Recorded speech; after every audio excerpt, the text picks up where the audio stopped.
Media మిత్రులందరికీ నమస్కారం. రెండు తెలుగు రాష్ట్రాల్లో పెను సంచలనం సృష్టిస్తున్న మైక్రో ఫైనాన్స్ బాధితుల గురించి మొదటి నుంచి గత 20 రోజుల నుంచి ఏ విధంగా పోరాడుతున్నామో మీ అందరికీ తెలిసిన విషయమే. ఇప్పటికే అనేక మంది పరారీలో ఉన్న వాళ్ళు కూడా అరెస్టులు అయినరు, వాళ్ళపైన కేసులు కూడా కావడం జరిగింది. బాధితులకు సత్వర న్యాయం చేయాలనే ఒకే ఒక ఉద్దేశంతో ఇంకా దీనికి ఎందుకంటే ఇప్పటికే 9 మంది దాకా చనిపోయి ఒక 4 హాస్పిటలైజ్డ్ అయినరు, ఇప్పటికే పాయిజన్ తీసుకున్నారు. సో వాళ్ళ గురించి అని చెప్పి ఇప్పుడు బాధితుల పక్షానని చెప్పేసి ఇవాళ కాంగ్రెస్ టీపీసీసీ అధ్యక్షులు ఎవరైతే ఉన్నారో మహేష్ కుమార్ గౌడ్ గారికి వాళ్ళ మద్దతు కోసం రావడం జరిగింది. ఎందుకంటే ఇవాళ కాంగ్రెస్ పార్టీ తెలంగాణ రాష్ట్రంలో ఉన్నది కాంగ్రెస్ పార్టీ కాబట్టి వాళ్ళ అధ్యక్షుడిని కలవడం జరిగింది. అదేవిధంగా బీజేపీ వాళ్ళకు కూడా మేము కాల్ చేశాం. అదేవిధంగా టీఆర్ఎస్ వాళ్ళకు కూడా బాధితుల పక్షాన నిలబడాలనుకున్నాం. అందులో భాగంగానే ఇవాళ మహేష్ కుమార్ గౌడ్ గారికి వచ్చేసి ఇవాళ పేద బిడ్డలు మోసపోయిండ్రు, మీ దగ్గరికి వచ్చిండ్రు, ఇవాళ ఉన్నది మీ ప్రభుత్వం, ఇప్పటి వరకు బాధితులకు న్యాయం జరగటం లేదు, కాస్త స్లోగా జరుగుతుందని మేము మహేష్ కుమార్ గౌడ్ గారిని అడగడంతో సానుకూలంగా స్పందించడంతో కాకుండా ముఖ్యమంత్రి గారు దీనిపైన సత్వర విచారణ కూడా చేస్తున్నారు. పోలీస్ శాఖ కూడా దీనిపైన చాలా సీరియస్ గా ఉన్నారు అనుకుంటూ కూడా చెప్పారు. సంబంధిత పోలీస్ అధికారులకు కూడా డైరెక్షన్ ఇవ్వడంతో పాటు దీనిపైన ఎక్కడో తాత్పర్యం చేయడం లేదని కూడా అన్నారు. కానీ నేనేమంటున్నానంటే ఈ ప్రభుత్వంలో ఇప్పటి వరకు ఉన్న ఏవైతే శాఖలన్నీ మీ దగ్గరనే ఉన్నాయి కాబట్టి దీంట్లో ఎవరెవరైతే ఉన్నారో మేము మొదటి నుంచి చెప్తున్నాం, ఇక్కడ కావాలని ఎవరిని టార్గెట్ చేయడం లేదు, ఇక్కడ వాళ్ళు చెప్పిన మాటలకి అంటున్నాము. చాలా క్లియర్ గా మంగ్లీ గారి విషయం కావచ్చు, హిమాకాంత్ రెడ్డి విషయం కావచ్చు, లేకపోతే శివ చౌహాన్ విషయం కావచ్చు, లేకపోతే ఎవరైతే బాధితుడు భరత్ చౌహాన్ కావచ్చు, లేకపోతే ఆమీర్ పటేల్, అభిషేక్ అనేటాను. నేను ఈ మీడియా ముఖంగా నేను ఇప్పటికీ టిఆర్ఎస్ గవర్నమెంట్ గారికి టిఆర్ఎస్ నాయకులకు ఎవరైతే కేటీఆర్ అన్న గారికి కూడా నేను ఒక 2 క్వశ్చన్లు వేయాలనుకుంటున్నాను. నేను ఈ తెలంగాణ బిడ్డ కావచ్చు, లేకపోతే ఒక గిరిజన బిడ్డ కావచ్చు, పేదల పక్షాన కొట్లాడే విధంగా ఇప్పటికీ అభిషేక్ అనేవాడు కూడా ఎవరైతే ఉన్నాడో సుమన్ టీవీ రోషన్ వాళ్ళతో కూడా మేము మాట్లాడించడం జరిగింది. అభిషేక్ అనే వ్యక్తి కూడా టిఆర్ఎస్ పార్టీకి సంబంధించిన వ్యక్తి, బాలాజీ అనేటైన కూడా టిఆర్ఎస్ సంబంధించిన వ్యక్తి, అదేవిధంగా మధు కూడా వీళ్ళందరూ టిఆర్ఎస్ పార్టీ నుంచి పోటీ చేద్దామని వాళ్ళు కూడా టిఆర్ఎస్ పార్టీకి సంబంధించిన వ్యక్తి. నేను ఒక ఇంటర్వ్యూలో ఒక వ్యక్తితో మాట్లాడించేటప్పుడు కేటీఆర్ గారు కూడా అన్నారట, పూర్తి సమాచారం నేను తెప్పించుకుంటా అని కూడా చెప్పినట.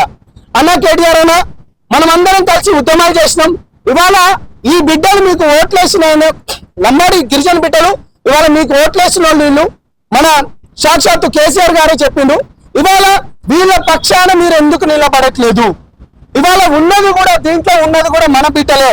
ఒకసారి అభిషేక్ కావచ్చు కానీ, లేకపోతే బాలాజీ కావచ్చు కానీ, లేకపోతే మధు కావచ్చు కానీ, మీరు ఎందుకు దీన్ని ముందుకు తీసుకెళ్లడం లేదు మీ పార్టీ తరఫు నుంచి కూడా?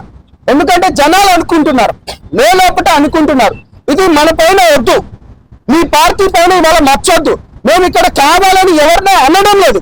ఇవాళ బాధితులు ఎవరైతే ఉన్నారో బాధితులు చాలా క్లియర్ గా ఆ అభిషేక్ అనే అబ్బాయికి చూడండి, బాలాజీ దగ్గర కావచ్చు, మధు దగ్గర కావచ్చు, ఈ విధంగా నేను ఇంకొకటి ముఖ్య విషయం చెప్తున్నాను, సూర్యాపేటలో కూర్చొని బాలాజీని దగ్గర పెట్టుకొని సెటిల్మెంట్ చేస్తున్న వ్యక్తి కూడా ఇవాళ మీరు తెలుసుకోండి ఎవరనేది, అని ఏ పార్టీకి అనేటైనా సంబంధించి తెలుసుకోండి.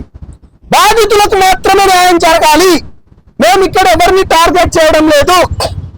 నేను మీ మీడియా పక్షాన ఇవాళ ఇక్కడ కూడా వచ్చి ఒక రిక్వెస్ట్ చేస్తున్నాను.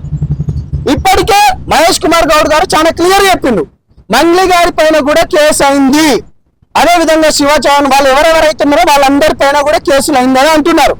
రైట్, మీ ప్రభుత్వాలు ఏం చేస్తున్నారు మీరు చేయండి. మేము ఒకటే ఈ వేదిక తరపు నుంచి మేము మళ్ళీ చెప్తున్నాము, ప్రాణాలు పోతున్నాయి, చాలా మంది పేద బిడ్డలకి ప్రాణాలు పోతున్నాయి. నేను మంగ్లీ గారికి ఒక రిక్వెస్ట్ చేస్తున్నాను. అదేవిధంగా గిరిజన సంఘ నాయకులకు ఎవరైతే కాల్ చేసిందో నా పెద్ద మనుషులకు కూడా భాయ్ బియాన సేమ్ రామ్. నేను మీకు కూడా ఒకటి రిక్వెస్ట్ చేస్తున్నాను, పేద బిడ్డల దగ్గర నుంచి వచ్చిన డబ్బులన్నీ మిస్యూజ్ అయిపోయి వాళ్ళందరూ చావులకు దగ్గర అవుతున్నారు. నిజంగానే మనం కూర్చొని మంగ్లీ అక్కకు నేను స్వాగతిస్తున్నాం. మంగ్లీ అక్క నువ్వు రా, నువ్వు మా బిడ్డవి, నువ్వు మా దగ్గర ఉన్నాను. వాళ్ళతో నాకు సంబంధం లేదనుకున్న ఫోటోలు తీసినాం, వీడియోలు తీసినాం. ఒకటే ఫోటో అన్న కాడ మిరపతోట ఫోటోలు కూడా తీసినాం. మీ ఇంట్లో మధుగాడు వచ్చింది కూడా తీసేద్దాం. ఇవన్నీ పక్కన పెట్టేద్దాం. ఇప్పటి వరకు 9 మంది చనిపోయిండ్రు. చేతులెత్తి దండం పెడుతున్నా, ముందుకు రండి. డబ్బులు ఎక్కడెక్కడ ఉన్నాయో నేను వాళ్ళ జనసేన పార్టీలో ఉన్నా కదా, నాకు ఆంధ్రప్రదేశ్ నుంచి కూడా నాకు కాల్ రావడం జరిగింది. నాకు ఎక్కడైతే ఉందో గుత్తి ప్రాంతంలో కూడా ఎవరైతే వీళ్ళు ఏంటంటే గోకులనంద ఇన్ఫ్రా పేరుతోని ల్యాండ్ కూడా తీసుకున్నది కూడా మా పార్టీకి ఎవరైతే మార్కెట్ కమిటీ డైరెక్టర్ ఎవరైతే ఉన్నారో వాళ్ళు కూడా కాల్ చేయడం జరిగింది. చాలా స్పష్టంగా భూములు కొన్నారు వీళ్ళు. ఎక్కడ పడితే 2-3 భూములు కొన్నారు. ఆ భూములో కూడా 20 రోజుల క్రితం బోర్డు ఉన్నాయట, ఇప్పుడు అది బోర్డు కూడా లేదట.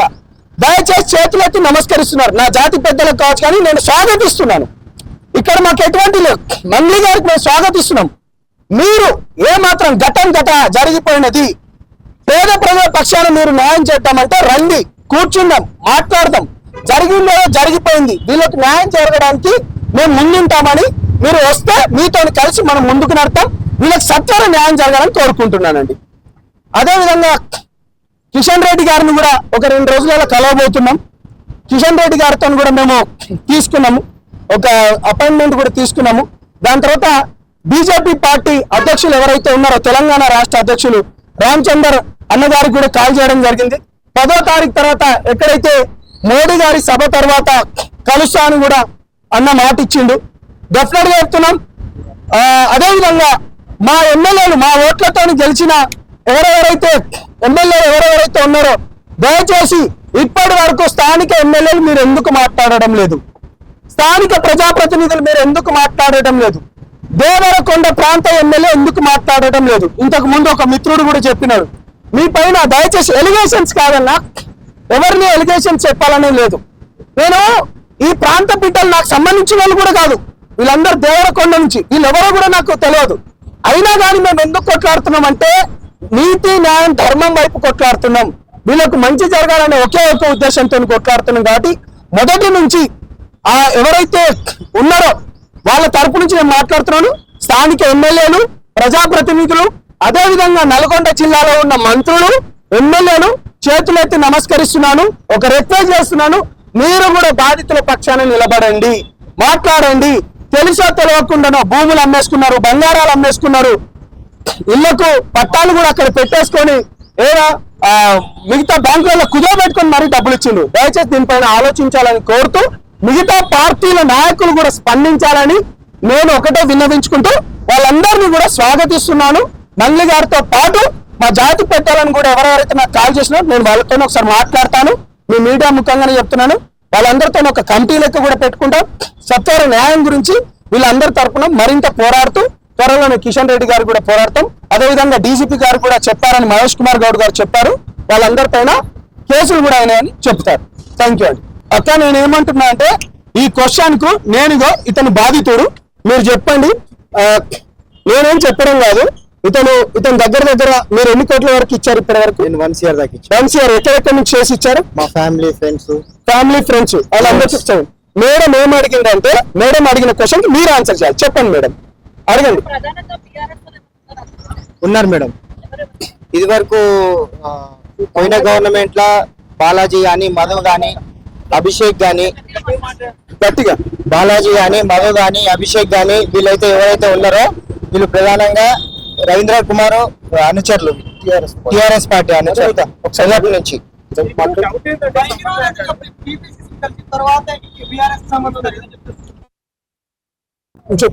వాస్తవానికి మాకు ఇప్పటిదాకా కూడా ఇట్లాంటి అవకాశాలు అంటే మాకు ఎప్పుడు దొరకలేదు. ఇంకోటి వాళ్ళు ఒక 1 year నుంచి కూడా మమ్మల్ని మబ్బు పెట్టారు, ఇస్తాం మీరు బయటికి వెళ్ళకండి, ఈ ఇష్యూ బయటికి రావద్దు అని చెప్పేసి, అట్లా బయటకు వస్తే మీకు రూపాయి కూడా రావని చెప్పి మమ్మల్ని బెదిరించారు. ఎవరైతే బాలాజీ ఉండే, ఎవరైతే మధువు వీళ్ళు మమ్మల్ని బెదిరించారు. కాబట్టి ఇప్పుడు దాకా మేము బయట చెప్పలేదు. వాస్తవానికి ఏంటంటే ఈ బాలాజీ అనే క్యాండిడేట్ మన పిఎపల్లి మండలం నుంచి డిప్యూటీ కూడా టీఆర్ఎస్ తరఫున పోటీ చేద్దామని చెప్పేసి కూడా అన్నాడు. ఆయన ఆల్రెడీ మన రవీంద్ర కుమార్ అనుచరుడు, ఈ మధు అనేటైనా కూడా ఆయన అనుచరుడు. అభిషేక్ కూడా బీఆర్ఎస్ పార్టీలో ఒక కార్యకర్త, ఒక లీడర్. రవీంద్ర కుమార్ ఇప్పుడు present MLA Balu Naik Devarakonda Congress party సంబంధించి అధికార పార్టీ. మరి ఆయన ఎందుకు ఇంతవరకు మాట్లాడలేదు? అపోజిషన్ పార్టీ సంబంధించిన ఎమ్మెల్యే అనుచరులు గట్టి మాట్లాడితే ఎందుకు మాట్లాడారు? అదే అండి, ఇప్పుడు అది మాకు అదే అర్థం కావట్లేదు. మరి వాళ్ళకు వాళ్ళు ఏమన్నా చేసుకుంటున్నారేమో కానీ మా దాకా ఇప్పటికి ఇది 1 year అవుతుంది. 9 మంది చనిపోయారు ఈ ఇష్యూ వల్ల. ఇప్పుడు దాకా మా స్థానిక ఎమ్మెల్యే ఎవరైతే బాలనాయక్ గారు ఉన్నారో ఇప్పుడు దాకా దీని మీద అసలు స్పందిస్తలేరు. ఆయన దేనికి స్పందిస్తున్నాడు అనేది కూడా మాకు అర్థం కాని పరిస్థితి. మేము చెప్పినా కూడా పట్టించుకోవట్లేదు. ఏ ప్రభుత్వం పట్టించుకోవట్లేదు, ఏ పార్టీ కార్యకర్త, ఏ ఎమ్మెల్యేలు కూడా పట్టించుకోవట్లేదు దీన్ని. ఇంకో ప్రశ్న, మీరు అడిగిందని నేను చెప్తాను. సూర్యాపేట ఏంటో సూర్యాపేటలో డీల్ తీసింది ఎవరు? ఎగ్జాక్ట్లీ నేను చెప్తాను అన్న. మీరు అడిగిన ఫస్ట్ క్వశ్చన్ నుంచి నాకు అన్ని క్వశ్చన్లు అడగండి, నేను చెప్తాను. టీపీసీసీ మహేష్ కుమార్ గౌడ్ కలవక ముందు ఎక్కడా చెప్పలేదు. కలిసిన తర్వాత ఎందుకు చెప్తుంది అన్నా? నేను మీ ఫేస్ ఇవాళ చూస్తున్నా. ఒక్కొక్క నిమిషం ప్లీజ్. అంటే మీ మీడియా ముఖ్యంగా నువ్వు నన్ను అడుగుతున్నా కాబట్టి నేను చెప్పాలి. ఫస్ట్ నుంచి అక్క వీళ్ళందరినీ నేను తండాలకు తీసుకుపోయినానన్నా. ఫస్ట్ నుంచి అభిషేక్ ఏ పార్టీకి సంబంధించిన వాడు అంటే బీఆర్ఎస్ పార్టీకి చెందినవాడు. అదేవిధంగా ఇంటర్వ్యూ కూడా ఇచ్చిండు. బాలాజీ ఏ పార్టీ అంటే టిఆర్ఎస్ పార్టీ. నేను ఏంటంటే పార్టీలకు ఇది బురద చల్లే ప్రయత్నం అని కాదు, ఎందుకంటే వాళ్ళు వచ్చి మాట్లాడతారేమోనని మీ ఛానళ్ళకి ఎవరైతే ఉన్నారో రోషన్ గారితో కూడా నేను కేటీఆర్ గారికి మాట్లాడినని చెప్పిండు. ఇది డెఫినెట్ గా చెప్తున్నాం. ఇప్పుడు బయటకు వచ్చినాయి. వీళ్ళు దాడి చెప్తే బయట డబ్బులు ఇవ్వము, మేము జైలుకు పోతాం, మీరు ఏం చేసుకుంటారో చేసుకోండి. ఆల్రెడీ ఇక్కడికి 9 ప్రాణాలు పోయినాయి. అభిషేక్ అనేటోడు మన తెలుగు వెలుగు ఛానల్కి వచ్చేసి వీళ్ళ దగ్గరికి వచ్చేసి ప్రెస్ మీట్ కూడా పెట్టిండు, ఇంటర్వ్యూ కూడా ఇచ్చిండు. సో ఇక్కడ ఎవరితో నన్ను సంబంధించింది కాదు. ఇంకొక క్వశ్చన్ అడిగిండు మీరు, బాలు నాయక్ గారి గురించి అడిగిండ్రు, రవీంద్ర నాయక్ గురించి కూడా. ఎగ్జాక్ట్లీ నేను అదే అడుగుతున్నాను. స్థానిక వీళ్ళ ఓట్లతో గెలిచిన ఎమ్మెల్యేలు ఎందుకు మాట్లాడట్లేదు? నేను అదే అడుగుతున్నాను. మళ్ళీ ఇదే సామాజిక వర్గం వీళ్ళతో ఫోటోలు దిగినాయి, అభిషేక్ దాంతో ఫోటోలు దిగినాయి. వీళ్ళకి ఎవరైతే ఉన్నాయో ఆ వీడియోలు కూడా చూపెట్టండి. ఇప్పుడే ఒకసారి తీసి చూపెట్టండి. ఆయన వీడియోలు కూడా నాకు పంపించిన తీయండి, వీడియోలు చూపెట్టండి. ఈ ఎమ్మెల్యేలతో దిగిన వీడియోలు కూడా వాస్తవంగా ఏంటంటే వాళ్ళు మాట్లాడాలి, ఆ ఎమ్మెల్యేలు మాట్లాడాలి. ఇప్పుడు ఒక ప్రజాప్రతినిధి అన్న కాడ వస్తారు 100 మంది వస్తారు, 100 మంది దిగుతారు కావచ్చు. కానీ ఇదంతా జరుగుతున్న క్రమంలో ఎందుకు మాట్లాడట్లేదు? చాలా మంది పెద్దల పాత్ర కూడా ఉంది. మరి నేనేమనుకుంటున్నానో దానికంటే మీ మీడియా వాళ్ళకు కూడా తెలుసు ఇంత పెద్ద ఎత్తున జరుగుతుంది. 2 రాష్ట్రాలలో ఇది పెద్ద ఎత్తున జరుగుతుంది. ఇప్పటికి 9 మంది చనిపోయినరు, 4 హాస్పిటల్లో పన్నారు.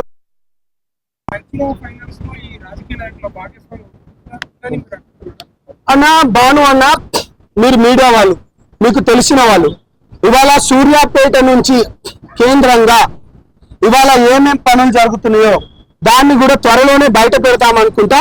ఆ కొన్ని వీడియోలు కూడా అవి కూడా వచ్చినాయి. బాధితుల పక్షాన మేము పెడతామన్నా. ఏమంటున్నా అంటే సూర్యాపేటలో ఒక వ్యక్తి కూర్చోబెట్టుకొని 10 రూపాయలైన ల్యాండ్ను ఇప్పుడు ఒక ఫర్ సపోజ్ ఒక 50 లక్షలు ఇచ్చిండు అనుకో, దాన్ని ఏం చేస్తాడు?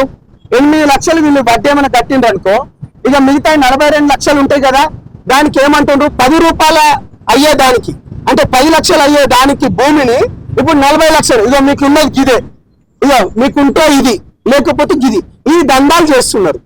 నేనేమంటున్నా అంటే బాధితులు పాపం ఇప్పటికే మెరుబడి చనిపోయాడు.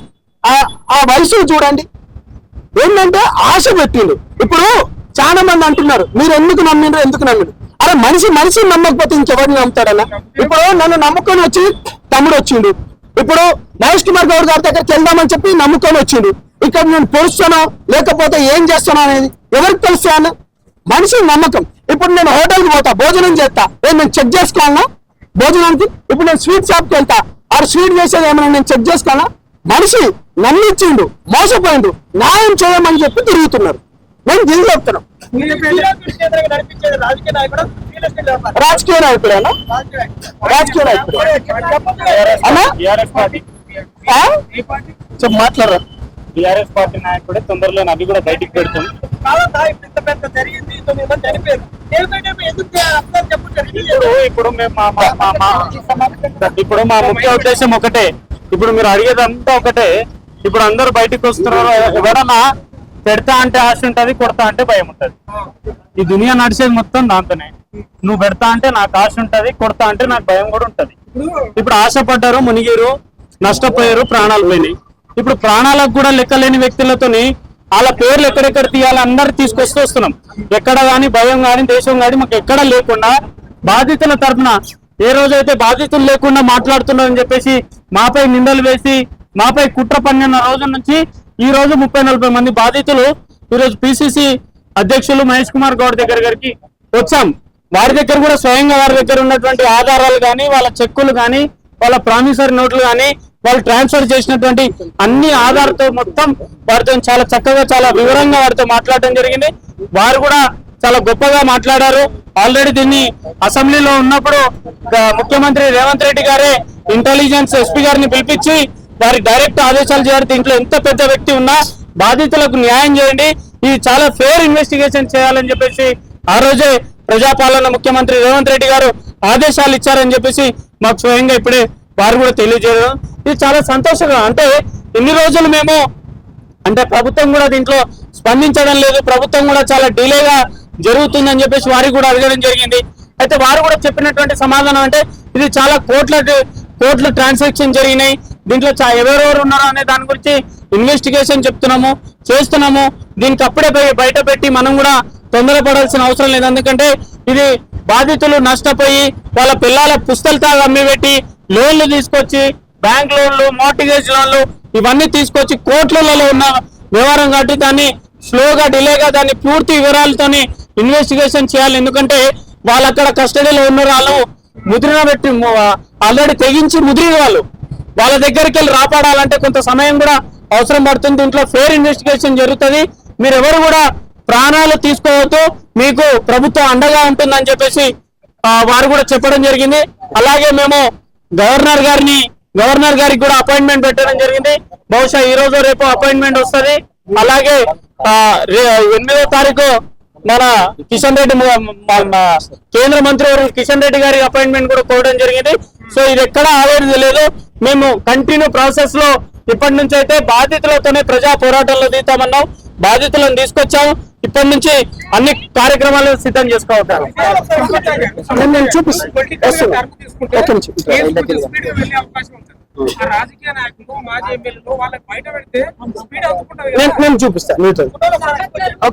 చూపిస్తున్నా. అన్ని చెప్తాను. నేను ఇంతకు ముందు చెప్పినట్టు ఇంతకు ముందు చూపించినట్టు ఇదిగోండి, బిఆర్ఎస్ పార్టీలో కూడా అనేక మంది నా మిత్రులు ఉన్నారు. ఈ వీళ్ళ ఉద్యమంలో బిఆర్ఎస్ పార్టీ అనేక నియోజకవర్గాల నుంచి సపోర్ట్ చేసింది. నేను వాళ్ళని అనట్లేదు, నేను చాలా క్లియర్ గా వాళ్ళని అనట్లేదు. నేను ఏమంటున్నానంటే అది చెప్తాను. ఇది స్థానిక ఎమ్మెల్యే రవీంద్ర నాయక్ గారికి ఉన్న అభిషేక్, ఇతని పైన కేసు కూడా ఉంది. ఒక్క నిమిషము,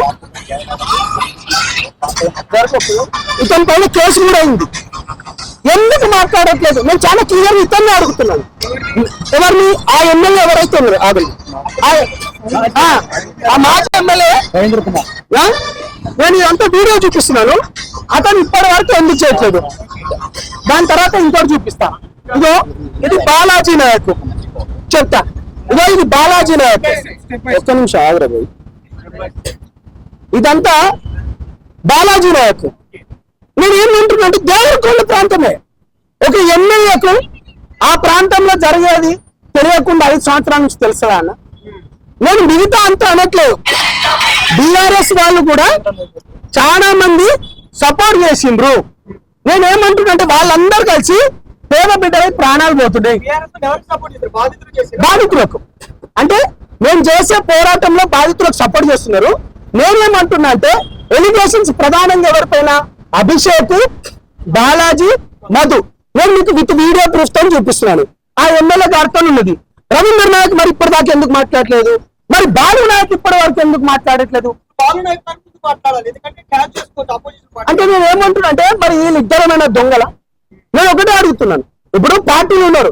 పాపం గౌరవనీయులు మహేష్ కుమార్ గౌడ్ గారు చాలా క్లారిటీ మాట్లాడారు. ఇది చాలా పెద్ద వ్యవహారం, దీనిపైన మేము పూర్తిగా విచారిస్తున్నాము. దోషులను వదిలిపెట్టేది అన్నారు.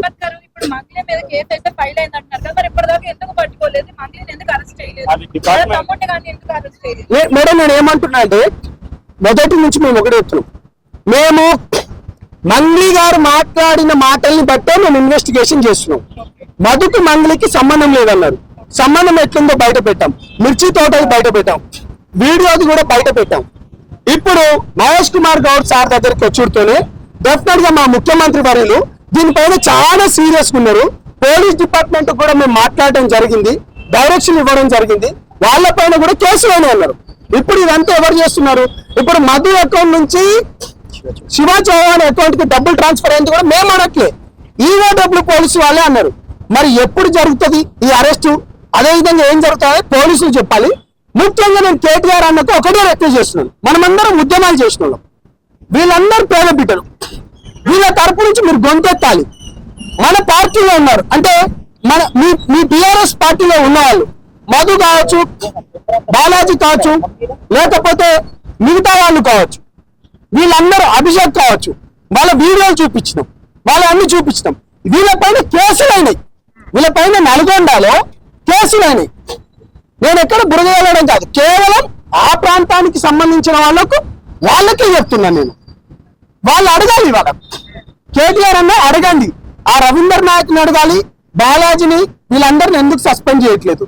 మీరు కూడా నేను ఒకటే స్వాగతిస్తున్నానన్నా, మన పార్టీ తరపు నుంచి కూడా పేద బిడ్డల తరపు నుంచి మీరు మాట్లాడాలి, కొట్లాడాలి. ఇప్పుడు సిఐడి పోలీసులు విచారిస్తున్నారు కదా, అలాగే సిఐడి పోలీసులు అన్న ఈ రాజకీయ నాయకులను కూడా పిలిచి విచారించాలంటున్నారా మీరు? ఈ అందరినీ నాయకులు ఎవరైనా ఉన్నారు కదా, ప్రతి ఒక్క వాళ్ళని పిలవాలంటే వాళ్ళు బాధితుల తరఫున నిలబడి మాట్లాడాలి, కొట్లాడాలి. ఎందుకంటే ఇదే బాధితులు వాళ్ళ కోట్లేసి గెలిపించి ఈరోజు అసెంబ్లీకి పంపించింది ఈ బాధితులే కదా, వాళ్ళు ఎందుకు ముందుకు రావడం లేదు? కేటీఆర్ గారి దృష్టికి వెళ్ళాలంటే మీరు ఇక్కడ కలవడం కాబట్టి కేటీఆర్ గారు మీరు ఒకసారి ఇదో దీంట్లో మీరు చూసుకుంటే రమావత్, మధు, బాలాజీ, రవీందర్ కుమార్ అంటే ఆడ ప్రజాప్రతినిధులు ఎవరైతే దిగుతారో దానికి లింక్ పెట్టండి. దిగొచ్చండా, కానీ ఇప్పటి వరకు ఎందుకు మాట్లాడట్లేదు? హైదరాబాద్ లో ఉన్న మేం మాట్లాడుతున్నాము, వాళ్ళ ప్రాంతానికి సంబంధించిన వాళ్ళం కాదు మేం మాట్లాడుతున్నాము, వాళ్ళకి సంబంధించి మేం మాట్లాడుతున్నాము. మరి స్థానిక ప్రజాప్రతినిధులు ఎందుకు మాట్లాడట్లేదు? 9 మంది చనిపోయినారు కదా, 4 హాస్పిటలైజ్డ్ అయినారు కదా, ఎమ్మెల్యే లెక్క మీరు గెలిచిండ్రు కదా, వీళ్ళ ఓట్లు వేసుకొని మీరు గెలిచిండ్రు కదా, వీళ్ళ గొంతు లెక్క మీరు ఉండాలి కదా, మీరు ఎందుకు మాట్లాడట్లేదు?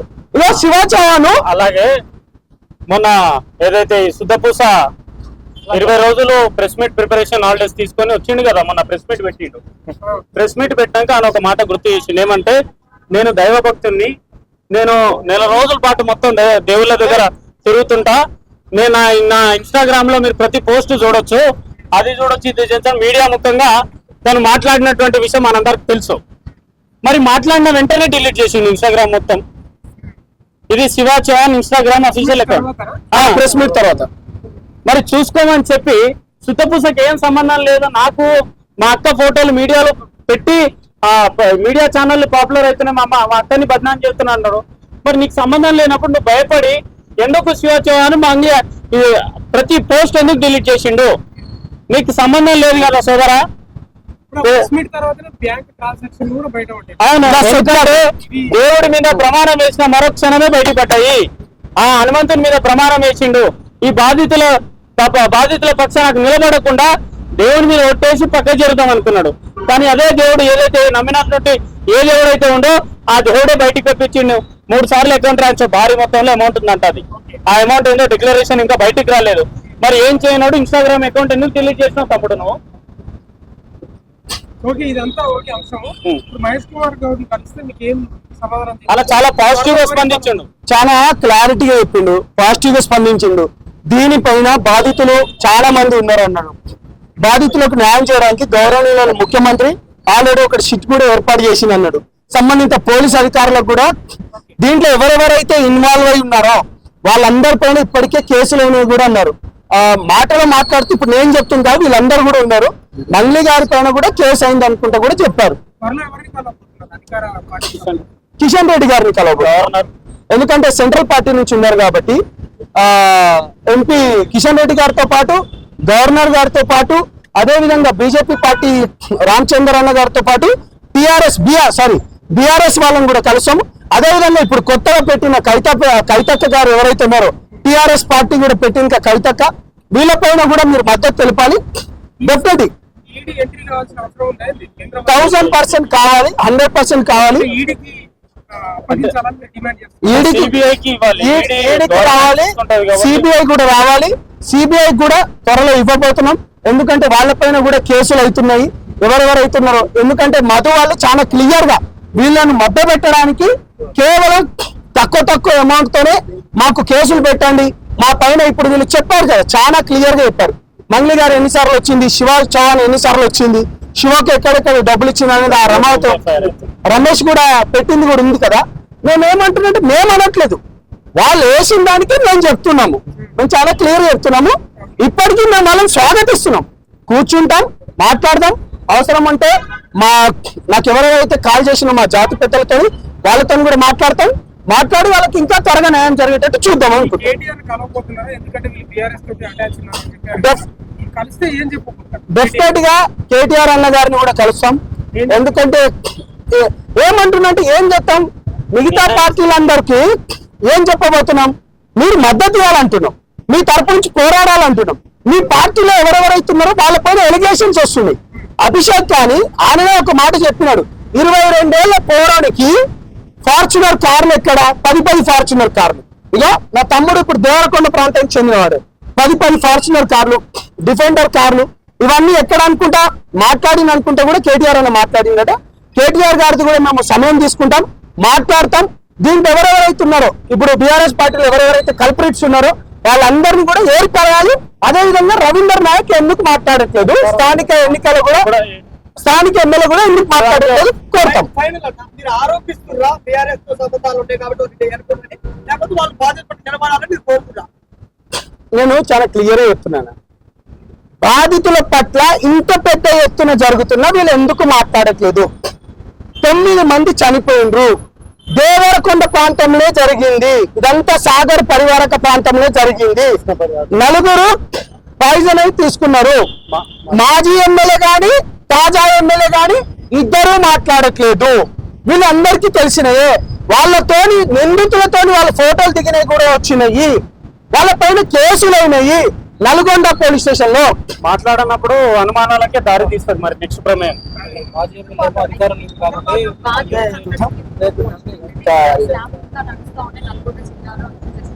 ఉన్నారు. ఇదంతా క్లియర్ ఇన్వెస్టిగేషన్ జరగాలి. ఈ ఇన్వెస్టిగేషన్ స్పీడప్ చేయాలి. ఫేర్ ఇన్వెస్టిగేషన్ జరగాలి. ఇప్పుడు వారు కూడా సిఐడి ట్రాన్స్ఫర్ అయింది, మేము చేయాల్సినది ఏం లేదని చెప్తున్నాం.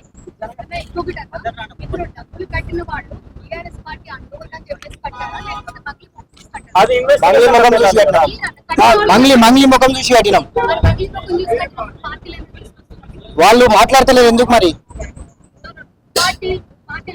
ఆ పార్టీ నాయకులే కదమ్మా. ఇప్పుడు పెద్ద వ్యక్తులను కలుస్తున్నప్పుడు మాకు నమ్మకం రాదా అమ్మా? లేనప్పుడు పార్టీ ఎక్కడమ్మా? బీఆర్ఎస్ పార్టీలో ఉన్న వాళ్ళు అక్కడ డబ్బులు తీసుకున్నారా, లేకపోతే ఎవరు తీసుకున్నారు? వాళ్ళతో దండలు వేసుకున్న వాళ్ళు ఉన్నారా, లేకపోతే ఎవరు ఉన్నారు? ఎమ్మెల్యేలతో ఫోటోలు దిగిన వాళ్ళు నిందితులే వీళ్ళు కదా. ప్రధాన నిందితులు అభిషేక్, బాలాజీ, మధు, వీళ్ళందరూ బీఆర్ఎస్ పార్టీ వాళ్ళే కదా, ఎమ్మెల్యేలతో దిగిన వాళ్ళు కదా. వీళ్ళు ఏం చేసిండ్రు, మంగ్లీ ముఖం తీసుకొని వచ్చిండ్రు, శివ చౌహాన్ని తీసుకొని వచ్చిండ్రు. అక్కడ అసలు సంబంధమే లేదన్నది కదా, ఇంటర్వ్యూకి ఉంది కదా. ప్రశ్నించాల్సింది మంగ్లీని. ఇప్పుడు మీరే అంటున్నారు మంగ్లీ మొహం డబ్బులు కట్టమని కరెక్ట్ గానీ మీరు ఇప్పుడు బీఆర్ఎస్ లో ఏదైతే అమ్మా మీరు అడిగిన క్వశ్చన్ చాలా క్లియర్ గా చెప్తున్నా. ఇంకా ఉందా చెప్పండి. మనీ తీసుకుని ఏమన్నా బీఆర్ఎస్ పండించారంట? అది మాకు తెలియదమ్మా. నిందితులు మీరు ఎవరైతే ఉన్నారో బాధితులు ఇచ్చారేమో, అందుకని స్పందిస్తలేదు. ఇచ్చారేమో, చెప్పండి అన్న, మీరు కరెక్ట్ గా చెప్పాలి. అదే అండి. ఇప్పుడు దాకా 9 ప్రాణాలు పోయినాయి. ఇది ఏదైతే దేవరకొండ నియోజకవర్గం ఉందో అక్కడ గిరిజన ఎమ్మెల్యేలు ఇద్దరు కూడా, ఏదైతే ఇప్పుడు ఈయన రవీందర్ కుమార్ గారు ఆయన కూడా గిరిజనులు ఎమ్మెల్యే, దాని తర్వాత బాలనాయక్ కూడా గిరిజన ఎమ్మెల్యే, అంటే మా ఎస్టీ కేటగిరీకి సంబంధించిన ఆయన. మరి వాళ్ళ దగ్గర వాళ్ళ ప్రాంతంలోనే ఇన్ని మరణాలు అవుతున్నాయి, ఇంత అవస్థ పడుతుంది కదా జనాలు. ఇప్పుడు దాకా అక్కడ నుంచి ఆయన స్పందిస్తలేడు, ఈయన స్పందిస్తలేడు. మరి దాన్ని బట్టి మనం ఏమర్థం చేసుకోవాలి? తీసుకున్నారేమో మరి. అందుకనే వాళ్ళు స్పందిస్తలేరు. మరి ఇంకా ఎన్ని ప్రాణాలు పోవాలి? మరి మా ఓట్లతో గెలిచిండు కదా గిరిజన దేవరకొండ నియోజకవర్గం, గిరిజన ప్రాంతం, అక్కడ గిరిజన ఓట్లతోనే వీళ్ళు గెలిచిర్రు. అయినా కూడా ఇప్పుడు దాకా ఇన్ని ప్రాణాల పైన కూడా ఇప్పుడు దాకా ఏ స్పందన లేదు వాళ్ళకి. చిన్న పుట్టినట్టు కూడా లేదండి. మమ్మల్ని బెదిరించారు అని చెప్పేసి అవును. ఆ బెదిరించడం అనేది కేసు బయటకు వచ్చిన తర్వాత బయట మాకు బెదిరించింది ఎవరు? మేము అమౌంట్ ఎవరికి ఇచ్చినాము? బాలాజీకి ఇచ్చినాము, మధుకి ఇచ్చినాము. వాళ్ళ ఏజెంట్ వాళ్ళు బెదిరించారు. మరి కేసు ముందు, కేసు మేము పెట్టలేదు. ఇంతకు ముందు పెట్టక ముందు మీరు కేసులు పెట్టినా, ఇట్లా మీడియా ముందుకు పోయినా, ఇట్లా ఎవరైనా కలిసినా కూడా మీకు అమౌంట్ రావు, మేము జైల్లో పోయి కూర్చుంటాం, మీకు ఇచ్చే పైసలు అసలు రావు అని చెప్పేసి మమ్మల్ని బెదిరించారు. ఇప్పుడు తప్పనిసరి పరిస్థితిలో లైన్ క్లియర్ గా లేదు. బెదిరించడం అనేది కేసు పెట్టిన తర్వాత అనుకోండి, కేసు పెట్టారు కాబట్టి మేము డబ్బులు ఇస్తాం. అది ఒకటి లింక్. కేసు పెట్టక ముందే ఎటువంటి పరిస్థితి అయితే పెట్టక ముందు అయితే మేము ఇస్తాం అని చెప్పేసి ఫస్ట్ 1 month, 2 months అట్లా నాకు డేట్ పెట్టుకుంటారు. ఇప్పుడు వాళ్ళు కూడా ఎట్లా రాసుకున్నారంటే, ఎప్పుడైతే మధు కస్టడీకి తీసుకున్నప్పుడు ఇప్పుడు 100 మంది బాధితుల దగ్గర తీసుకుంటే, ఈ బాధితుల దగ్గర 10 లక్షలు తీసుకుంటే దాంట్లో 2 లక్షలు మాత్రమే రాపించుకున్నాం. ఎందుకు రాపించినాం అన్న అట్లా అంటే, ఎక్కువ బడ్జెట్ ఉంటే ఎక్కువ రోజులు జైల్లో ఉండాల్సి వస్తుంది, తక్కువ బడ్జెట్ ఉంటే దానికి గ్రావిటీ తక్కువ ఉంటది. కాబట్టి నేను తక్కువ రాపించిన, నేను ఇవ్వాల్సింది నేను, తీసుకోవాల్సింది నువ్వు ఇట్లా కేసులు పెడితే నేను అక్కడే ఉంటా, నీకు ఆ డబ్బులు కూడా రావని చెప్పేసి భయపెట్టించడం. అందుకే నేను ఒకటే మాట అన్నా, పెడతా అంటే ఆశ ఉంటది, కొడతా అంటే భయం ఉంటది. ఇప్పుడు ఆశ పడ్డారు, ఇచ్చిరు, కానీ ఇప్పుడు వాళ్ళని సర్వనాశనం చేయమని చెప్పలేము, వాళ్ళని చంపుకోమని కూడా చెప్పలేము. అందుకే ప్రభుత్వాలు, ప్రతిపక్షాలు, ప్రజా సంఘాలు, మానవతావాదులు బాధితుల తరపున ఉండి కొట్లాడదామని చెప్పేసి మేము ప్రతిరోజు వాళ్ళని అడుగుతున్నాం, కలుస్తున్నాం కూడా. తొందరలో ఇంకా చాలా మందిని కలుస్తాం. Thank you. డబ్బులు ఎక్కడివి, ఇంకా పైసలు ఎక్కడివి, ఎక్కడి నుంచి వచ్చినాయి, ఇవి కోట్ల పైసల, లేదంటే ఆ చులకనగా చేసుకునే వాళ్ళకి చూపిస్తున్నామండి.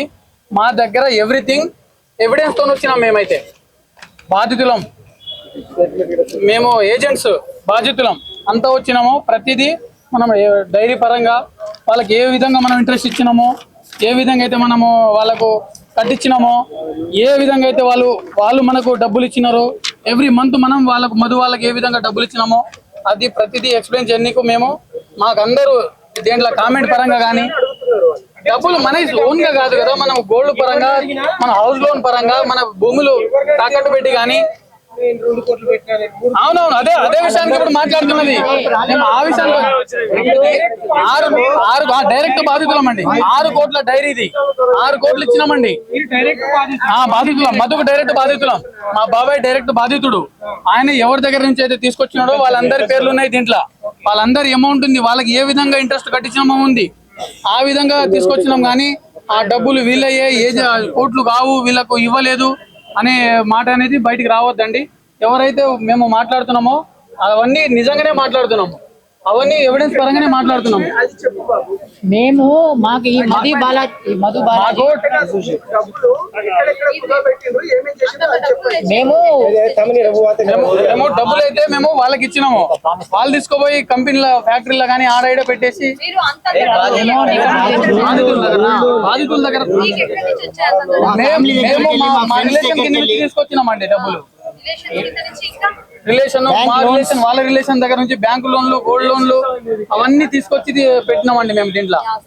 ఆస్తుల మీద మేము ఎక్కడి నుంచి ఎంత ప్రామిస్ చేసి తీసుకొచ్చినాయి అన్ని కూడా వాళ్ళకి మేము రాసి ఇచ్చిన ప్రామిసర్ నోట్లు కూడా మా దగ్గర ఉన్నాయి. మేము మా దగ్గర ఎక్కడి నుంచి వచ్చినాయని మీరు అడిగారు కదా, దానికి నేను సమాధానం చెప్తాను. మా బంజారా అంటేనే నమ్మకాలు ఉంటాయి. మా చుట్టాలు, మా బంధుమిత్రులు అందరూ కూడా మమ్మల్ని బాగా నమ్ముతారు. ఆ విషయంలో మేము మా దగ్గర ఇట్లా దందా జరుగుతుందని వాళ్ళకి తెలిసి వాళ్ళు మాకు అమౌంట్ ఇచ్చారు నమ్మకంతో. వాళ్ళ దగ్గర నుంచి మేము ప్రామిస్ చేసి తీసుకొచ్చిన అమౌంట్ ఇవి. ఒక్కొక్కరి దగ్గర 10 లక్షలు, 5 లక్షలు చొప్పున అట్లా. ఇప్పుడు నా చుట్టాల దగ్గర నుంచి నేను తీసుకొచ్చిన ఒక 3 కోట్లు ఉంటాయి. ఒక్కొక్కరి దగ్గర నుంచి 10 నుంచి 15 లక్షలు, 20 లక్షలు అట్లా తీసుకున్నా. మిగతా డబ్బులు ఇప్పుడు నాది ప్రాపర్టీ ఉంటది, ఆ ప్రాపర్టీ మీద లోన్ తీసుకున్నా, హౌస్ లోన్ తీసుకున్నా, గోల్డ్ లోన్ తీసుకున్నా, ప్రాపర్టీ భూములు కూడా రిజిస్ట్రేషన్ చేసి కూడా అట్లా తీసుకొచ్చి ఇవ్వడం జరిగింది. అవి ఓను మా సొంతం డబ్బులు అని చెప్పలే, మేము తీసుకొచ్చినాం. దానికి మేము ప్రామిస్ చేసి తీసుకొచ్చిన పేపర్లు ఇవన్నీ నేను ప్రామిస్ చేసి తీసుకొచ్చిన పేపర్లు ఇవన్నీ. ఓకేనా? డౌట్ క్లియరా?